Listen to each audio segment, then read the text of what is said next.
Command prompt की मदद से हम इजीली डायरेक्टरीज़ और ड्राइव्स को हम चेंज कर सकते हैं। इसके लिए कमांड cd यूज़ होती है।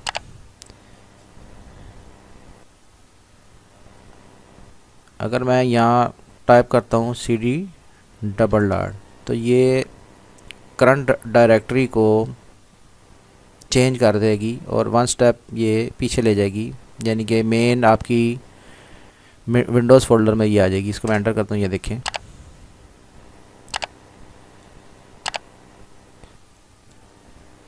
अगर हम दोबारा system32 की डायरेक्टरी में जाना चाहते हैं या किसी भी डायरेक्टरी में जाना चाहते हैं तो उसी तरह से cd करूँगा टाइप। यहाँ मैं इस दफ़ा इसका नाम लिखूँगा डायरेक्टरी का या फोल्डर का।